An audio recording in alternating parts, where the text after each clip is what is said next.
It's 5 o'clock. It's time for Watch Me Work. It's Monday, all day long, the 9th of December.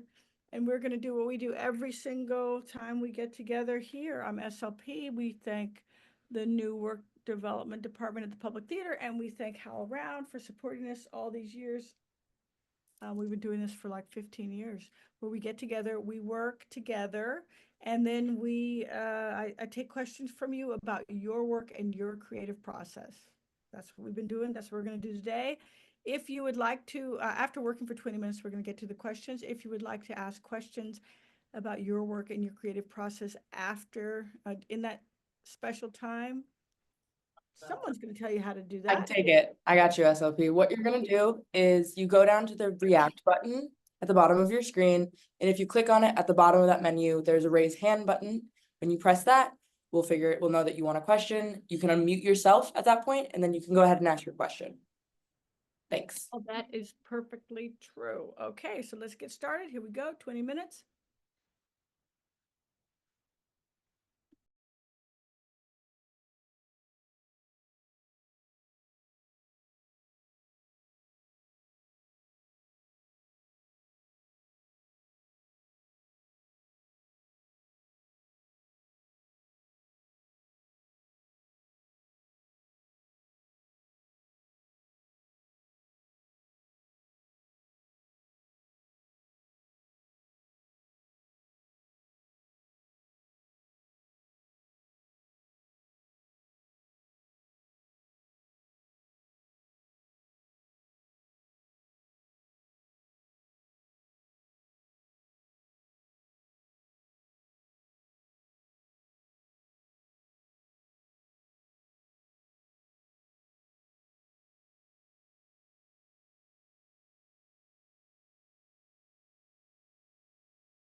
Right, all right. It's that time. Anybody's got questions about your work, your creative process? Happy to discuss things with you.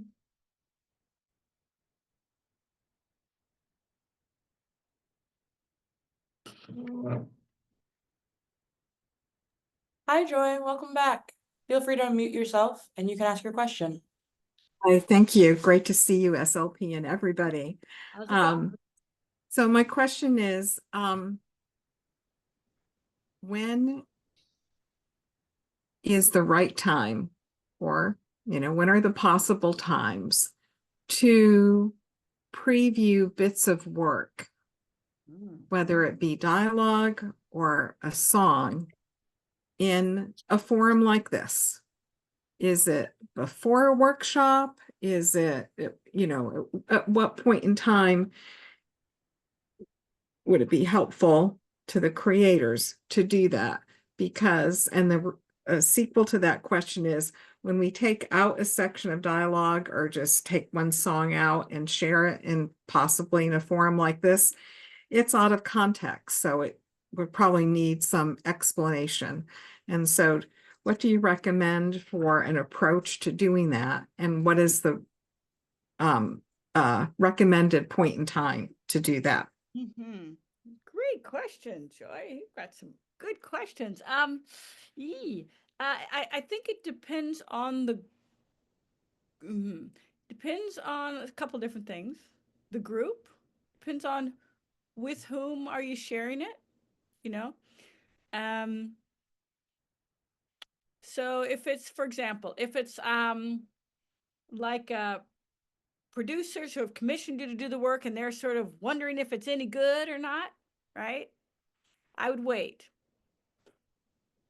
Because I mean, while they might be your friends, they're also your funders. And those two F's, you know, it's kind of a tricky situation sometimes. So I would wait. I would wait until you've heard from maybe some other people, like your collaborators. Oh yeah, we all feel good about this. I would maybe wait until you get to another F called a finish line. Like if you're finished with the draft, doesn't have to be the final draft, of course not, because you'll be going into rehearsal. So once you get to the end point, like I've written a draft and I've rewritten it, man, I read it to some friends who have like no skin in the game. They'd rather, support you than see their ideas in your script, right? So, supportive, loving friends have seen it, or supportive, loving friends have heard a song from it. Maybe you've performed a song in an open mic out of context, right? Just where the audience kind of is just a kind of a random kind of audience, okay? But so you can show it on the earlier side to people who have less at stake. But as you get closer to showing it to people who have more of an investment in it, I would wait. I was just talking to a student today, who is in a writing program, and she, is encouraged by a program she's in to bring in write 10 pages, bring them in, get feedback. That's kind of the model, and she was expressing how that is not helpful to her process, and I understand, because the constant feedback, while the people who are sharing with you and encouraging you are trying to be helpful, it's not necessarily helpful, because as the writer, we have to see the kind of the whole thing sometimes. So is that helpful at all? I really have to say, who am I showing it to? To whom am I showing it, And what am I showing? And why am I showing it? The why is a big question. Do I need to get some encouragement? Am I wondering if it's any good? Slow down. Get encouragement, like, I don't know if you have a spouse who's lovely. Does that make sense? What does that give? Yeah, it is helpful. So here's a related question as I peel into our situation a little bit, and I'll keep it super brief. Um, our internal discussion has been,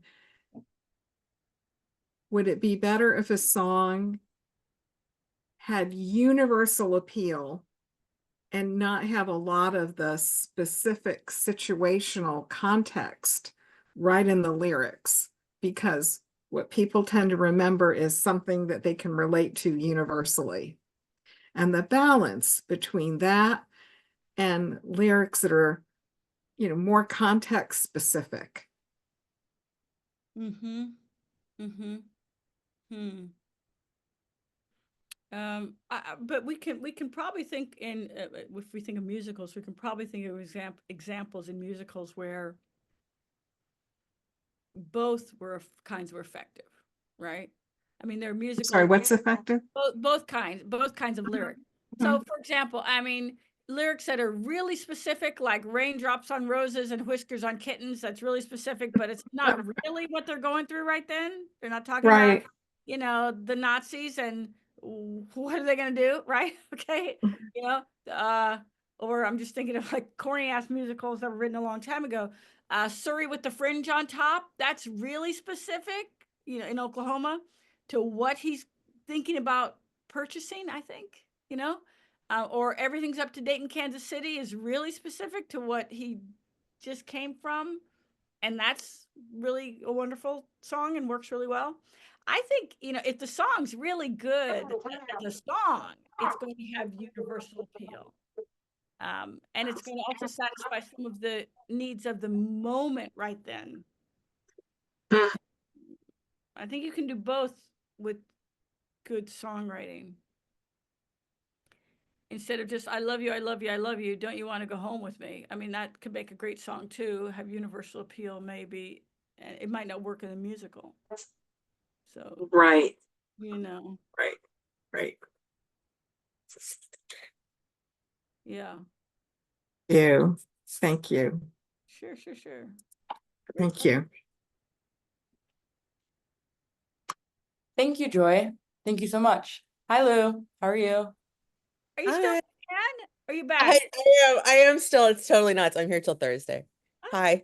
Yay, hi. Yeah, thanks. Yeah, it's great. So here's my question today. Hey, you mean tomorrow? Right. Oh yeah, actually I do. It's 7:30 in the morning. Nice one, SLP. Here's my question tomorrow.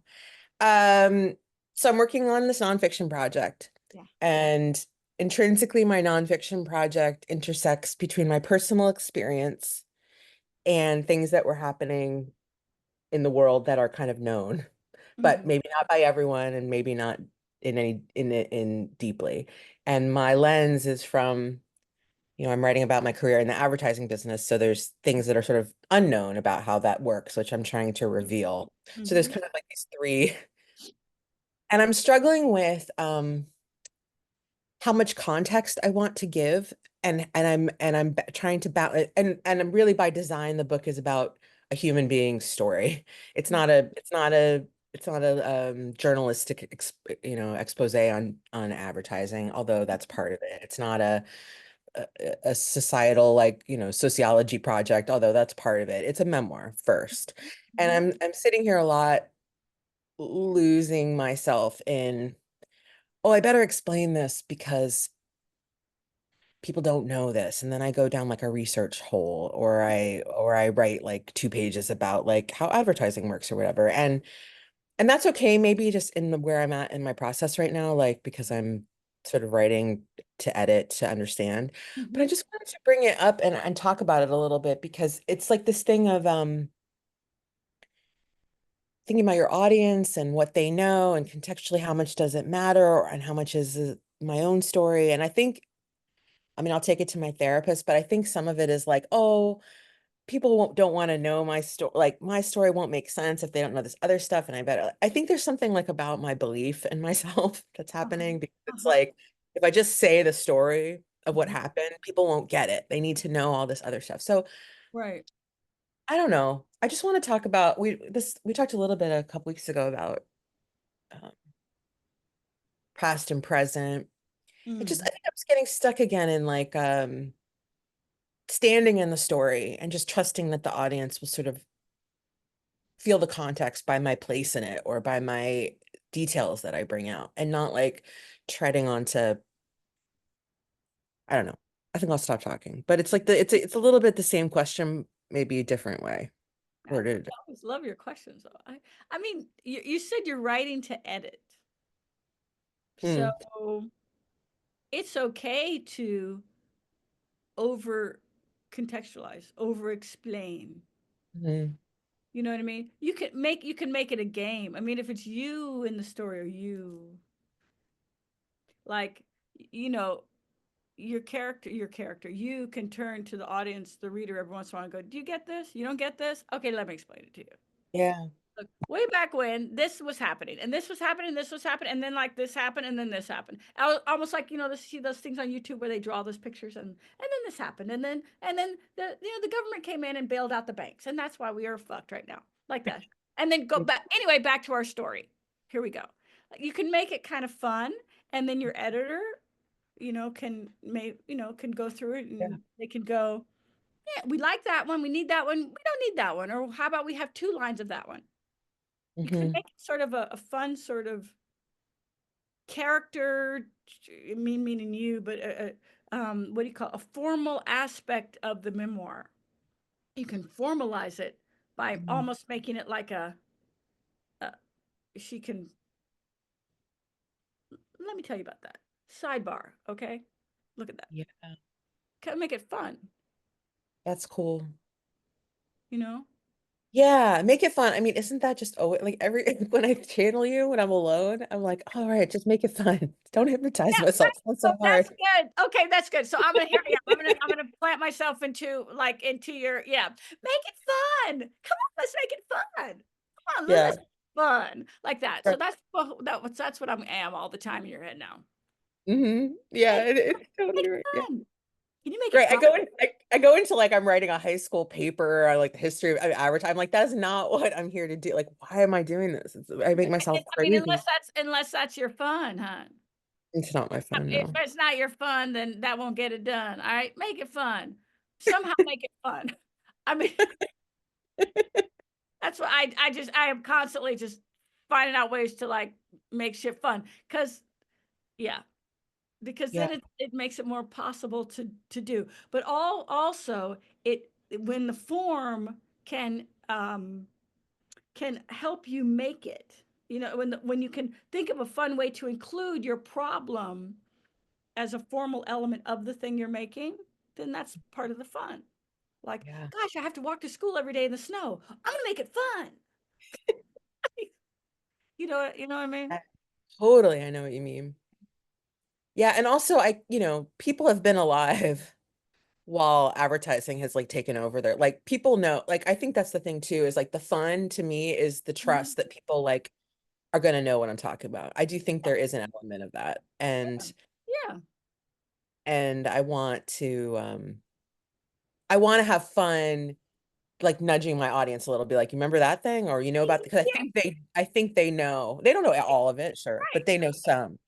Exactly. Yeah. Like, remember that thing? Okay. If Yeah. you, those of you who don't remember, let me tell you. But bump. Get it? Okay. Now let's back to our story. Let's go. Right. Like that. Little sidebars, little rest stops along, like you're driving on the interstate. It says rest stop, or what does it say? Lookout. Or scenic view. Scenic You view. look at, oh, Take a you look picture. on the road. Move on. Take a picture or not, or go, well, that's not, and like that. Yeah, take your rest stops and your scenic views and your stop at the Mhm. welcome centers. Have the That's snacks. so great. Right. Because also when you stop at those, they're always like, this thing happened in 1872. Like, no one was here, but it's like this thing now or whatever. And then you're Right, like right, off yeah. to the race. You're like, oh, then you understand like what you're all about for 5 more minutes. Mhm. I've been writing about when Victoria's Secret miracle bras came out in the early 2000s. And I've been like, I mean, which is like not a bad thing to be researching Wow, for like really days. good. That's really But great. if you don't know what that is, because you're like maybe 20 now or whatever, Right, like, you know right. what an influencer is, and you know what you like. So I'm like, it's like maybe just kind of like Yeah, one of my lines is like, well, whatever what my line is, it doesn't matter. But it's just this idea of like breasts like taking over New York City, like everywhere I was or whatever. It's like being unable to like miss it. So I think we all know what that is, even if we don't know what that is exactly, right? Right. Yeah. And it's fun. I mean, it's engaging Yeah. and certainly uplifting. Literally, quite literally. It was, And a miracle, and a literal miracle. don't we need a miracle? Don't we need a miracle these days? I do. I Wouldn't that do. be great if that was the kind of miracle that would sort of save the universe? They should sort of presented it that way. I'll say that much. Right? Yeah, right. Anyway, this is so helpful. I really thank you so Oh, much. Thank you all so thank much. you. And safe travels home, sis. Thank you. I'll see you next time from New York. Okay. See ya. Thank you, Lou. If anyone else has a question, you know what to do. Just raise your hand and you can get your question.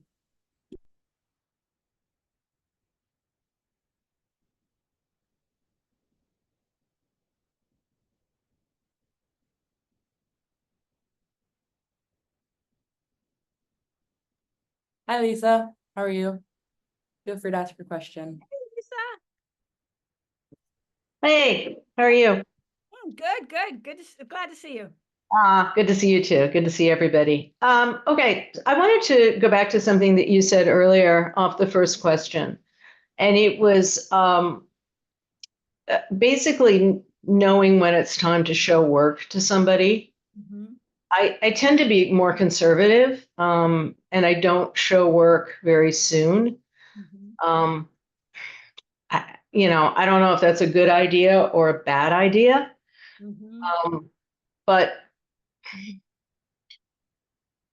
I think sometimes maybe we owe our audiences, whoever our audiences are, to show work that's a little bit more polished?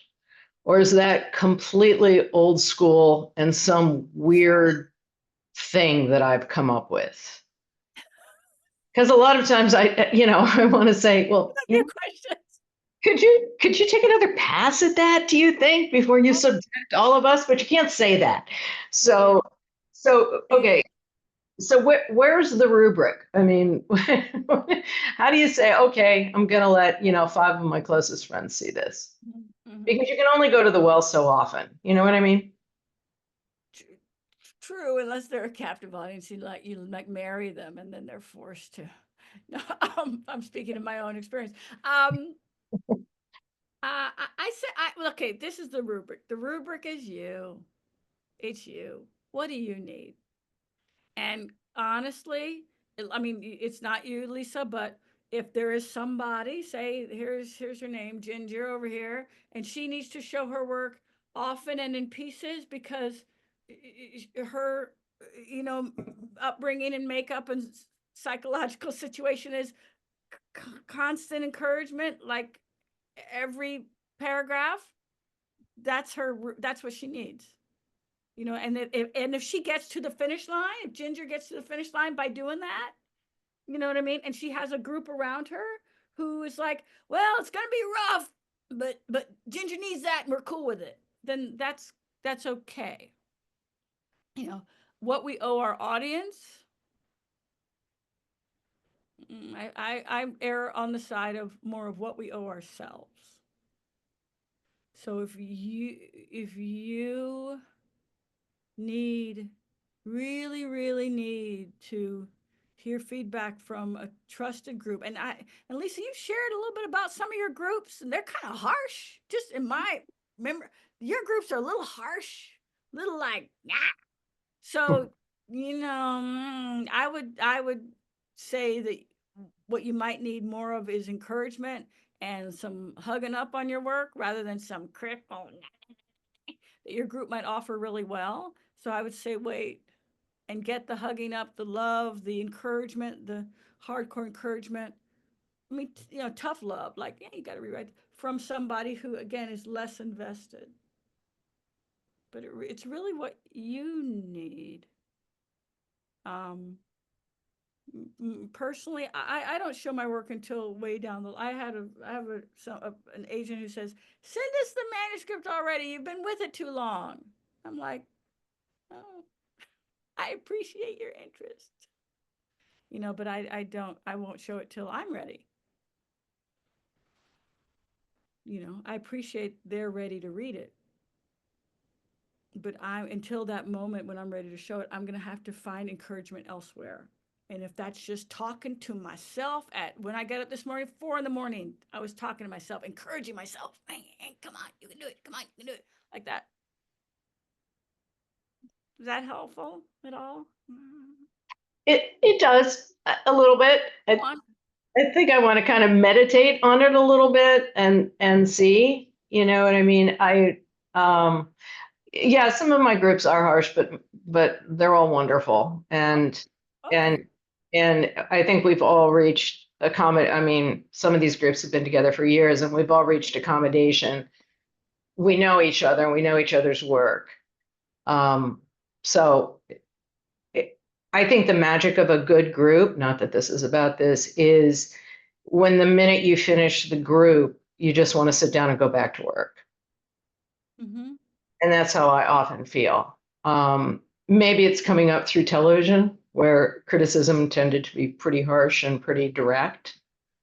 I'm sorry, Lisa, this isn't about your group. I don't know your group. It's just from what you've said, they've said to you.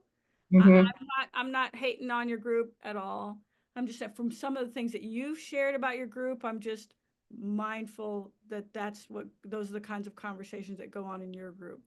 But I just want to emphasize, you don't owe it to your group. You owe it to yourself. So if it helps you to show it early, that your work is something that you owe yourself. Instead of trying to accommodate your group, try to accommodate yourself. That's all. I just want to put the emphasis on you as much as we can in the creative process so that you're taking care of you as much as you can. However that interfaces with once you talked about when can I go to Trader Joe's and get my work done? I'm just trying to encourage you to take care of you. Because you've got such beautiful work to do. And find spaces and places where that can be encouraged. You see? I just want you to find that. Continue to find that. You found it. You can try something different. If you always show it when it's polished and you feel like trying it differently, show something a little more raw. Try it. Try it out. Try it out. Personally, I mean, I've worked in TV, I worked in film, I perform with my band on stage. I've done all kinds of writing. And I like working on it until I'm ready to show it. Okay. Thank you. Thank you. Great question. Great question. Thank you, Lisa. Thank you for sharing. Thank you, Ginger. Hi, Charlie. Hello. Hello, SLP and gang. I almost feel like I'm sort of piling on this topic. One thing I've been grappling with, I had an informal reading recently, about to have another on a different project. And part of what many things I've been grappling with, in both cases, it's like, I know what we're about to read is too long. Yeah, it is. And it's like, well, I want to respect everyone's time, but I kind of don't want to make those cuts yet until I hear it out. So I trying to be like thankful to the people attending. Thank you for your time. It's precious. I get it. But it's like the one we had recently, it's like if I had cut ahead of time, I probably would have cut a song that a lot of people thought was their favorite. And it's like, I'm trying to find like my own guidelines for like how much is too much, how to, I don't know if you have any thoughts, wisdom to share about, trying to respect people's time and process and all that. But I think it's really moving what you all are asking. I mean, you want to be respectful to other people, and I think you can maybe preface it by saying, "This is a little long in the tooth, people. I want to make some cuts, but I'm not totally sure yet. I really love to hear it out loud. You can you can lead with that. You can appreciate them, and hopefully they'll know that when it comes time to reciprocate, you'll be there for them. You're writing with a partner, is that correct? Am I remembering wrong? You have a good memory. That is correct. Yeah. So you need to, if it needs what it needs, I would say I would encourage you to with respect and kindness, ask your group, ask your people for what you need, and trust that they'll give it to you, as long as you're getting what you need. Instead of trying to say, you know, I don't, I want to cut these songs because I don't know, they don't. Ask for what you need. I think we're entering into a phase of cultural history where we're being encouraged to shut up and hurry up and not ask for what we need. And people who are making beautiful things are being told to go over to the side and make way for, other things. And I really encourage those of us who make beautiful things to ask for what we need. Ask with kindness, with respect. Does that make sense? I mean, would your group accommodate that? I mean, it's I, I hope so. I'd like to think so. Yeah, but I always, again, I just always feel like it's weird. It's like I'm excited to share this with them. By the same token, it's like, I'm not sure what's going to land, or they're going to feel like, well, that went on too long, which I don't know. I grapple with it. and they might. And if you needed to hear it all, then hopefully that'll be okay hopefully they can meet you with grace. And these are relationships, that's a relationship that leads with love, that is built on trust. And hopefully they can, surround you with grace, and just you're a member of the community and this is what you need right now.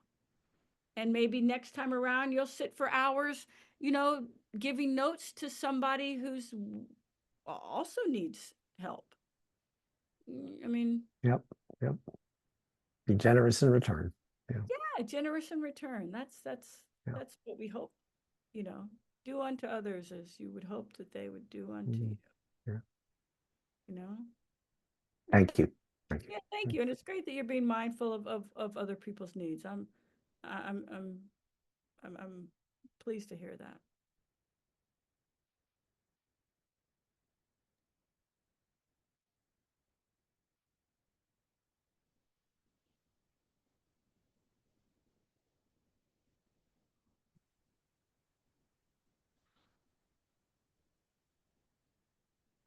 Sometimes I'm thinking, going back to what you said, Lisa, which is really smart. We owe it to our reader to give them something more polished. And a lot of times, and sure, it happens in TV writing too. A lot of times when we haven't yet figured out what we're writing, then the other really smart minds can help finish the writing, but won't necessarily help us get to what we wanted to write. And that's tricky. So, not that wasn't specifically what you were talking about, but just in general, I've heard too many playwrights say, or screenwriters, I lost my play, I lost my film, I lost my film script, because I turned it in and they just gave me a lot of notes and they noted it to death, which sometimes happens. Not that it would happen in your group, Lisa, but a lot of smart minds get involved and do that when the writer hasn't given herself the chance to be okay with being uncertain while she's writing her draft, so yeah, it looks like Beverly's got a question. Yes. Hi, I do. Beverly. Hi. I'm just curious, like I've done lots of workshops and generally I try to, I think, do what you do, say what you try to figure out what do I need from this workshop and what do I want to get out with it. But I wondered how you structure when you're workshopping your work or going in to have something read for the first time. how do you like to guide that so that you get what you need? Do you state at the top, this is what I'm looking for, or tell me what you like, or do you have certain questions you like to pose? I'm laughing because I'm like, oh. Or is it a free for all? That's what I always try to avoid. This is what I'm looking for. It depends. If it's like a band rehearsal, you know, I was like, play it right, you know, it's different. Yeah, if it's a play, I sort of, and I'm not directing it.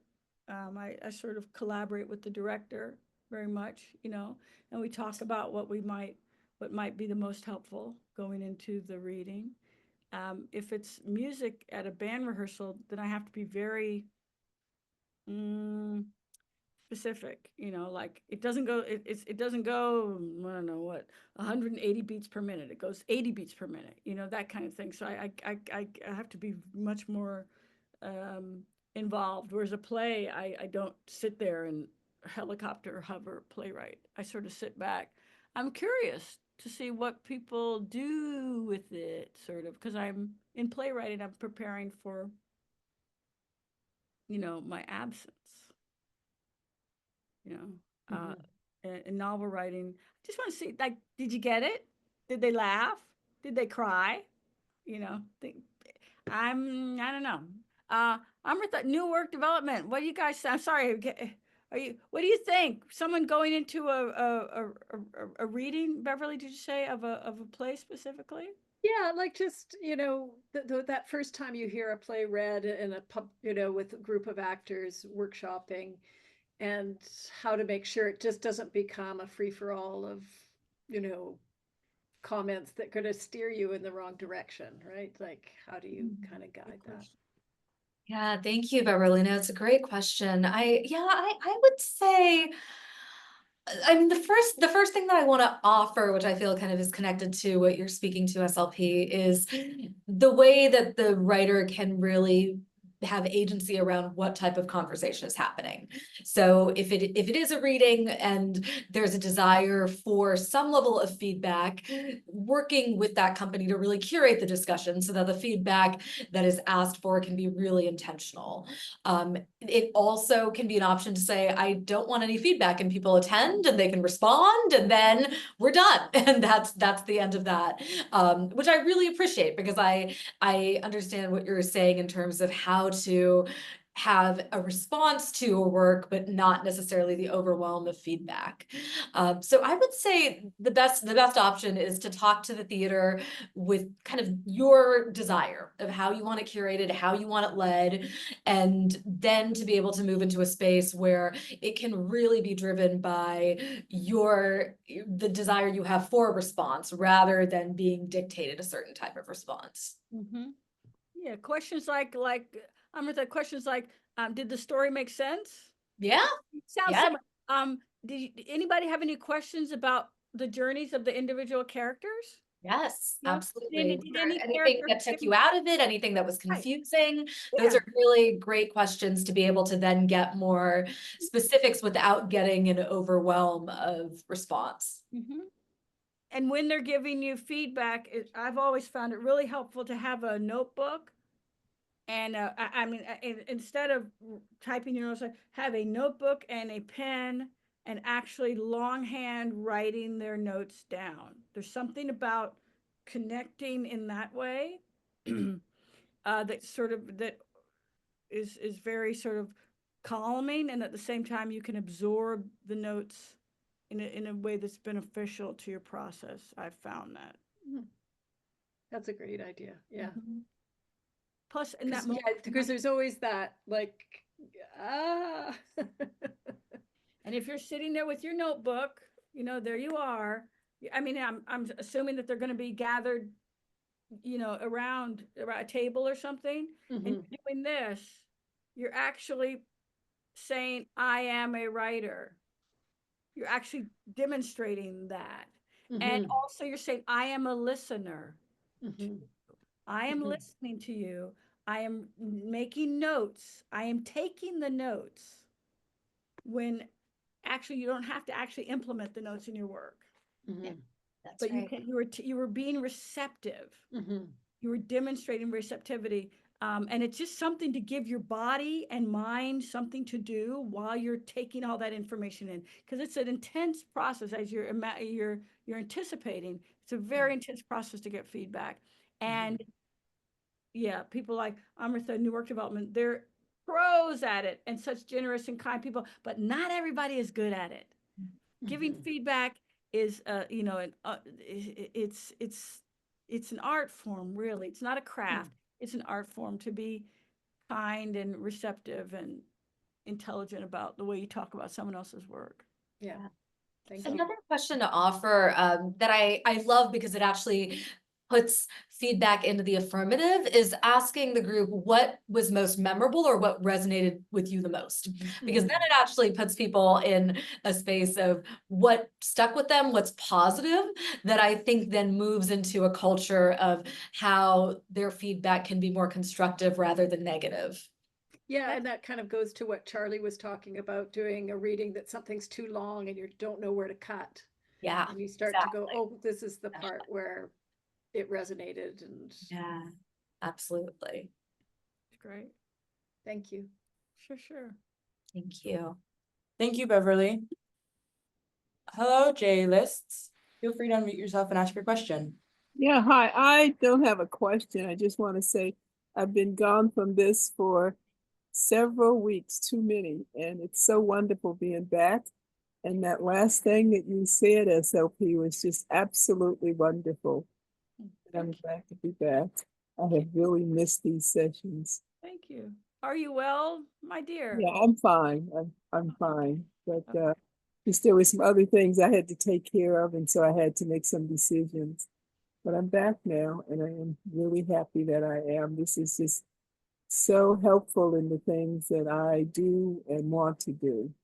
Oh, great. Thank you. Well, happy to hear that. It's helpful for all of us, I can say. And those are the kinds of things we will continue to find ways to keep going.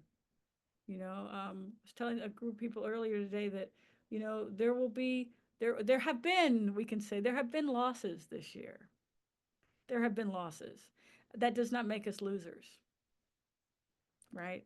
I mean, as long as we keep going, and in our work, in our art, and what we make, there, not everything is always coming up roses. It's sometimes it's not to, as my son says, prey on your downfall. Don't prey on my downfall, Mom. Don't prey on my downfall. But just to say, hey, sometimes, I'm going to quote Gypsy a lot. Sometimes you got to take the rough with the smooth. Sometimes the rough road will be rocky, and we just got to keep going, finding ways to keep going. And this Watch Me Work, I have found to be one of those ways, one of the many ways, in one of the many days. Look, it's almost 6 o'clock. Are we back next week? I'm sorry, I have to ask you all this. We are. We're back next week. Yay. Yay. Next week. We're back next week. Okay, beautiful people. We'll see you then. Lots of love. Enjoy your week. We'll see you next Monday. Mwah. Okay. Bye. Safe travels.